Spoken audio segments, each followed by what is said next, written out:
I've got a table here with some house points for some Harry Potter characters. Let me just make this a little bit bigger so you can see all the names.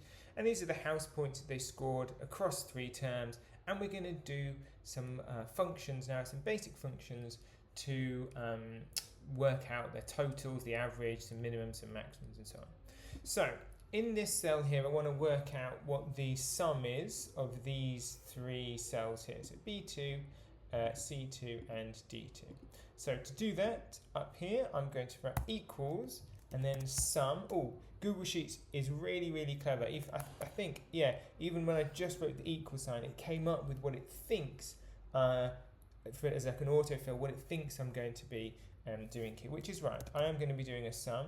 I need to open brackets because that's going to show the cells that I want to do. And if you remember back to our cell reference video, I'm going to start here at B2. I could do B2, comma, C2, comma, D2, close brackets, and that would work. Okay, that would work. But actually, I could tidy it up a little bit by using B2 colon D2, and it's going to reference these 3 cells here. So that's the first one, the sum, and inside the brackets, the range of cells that we want to add together. Now to work out the average, I'm going to work out again the average of these 3 cells here from their scores from term 1, term 2, and term 3. So in the average column, I'm going to write equals average. Oh, you can see it's automatically come up with what it thinks. Now this is interesting. It said B2 to E2, so let's do that.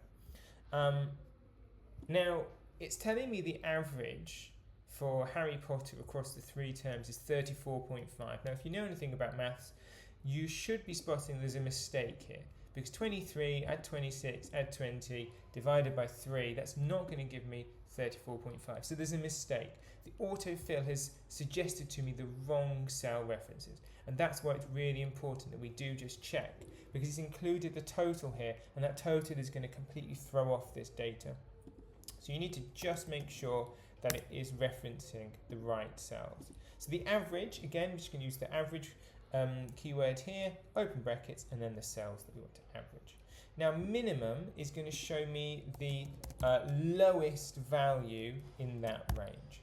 So again, I want this B2 colon D2, close brackets. So that's going to show me which term Harry Potter got his lowest score. So I can see that 20 was his lowest score, which is right, which he got in term 3. And again, for maximum, I can do that equals max, open brackets, B2 colon D2, and it's going to show me the maximum. So we had here the total that we would use the keyword sum for, and then I open my brackets, and then the cells that I want to do the sum for, in this case B2 colon D2, the average equals average, open brackets, and again the cells that I'm referencing, and just remember it did auto fill for the total as well. So that's going to be absolutely wrong. And then finally, for the minimum and the maximum, they worked just in a very similar way.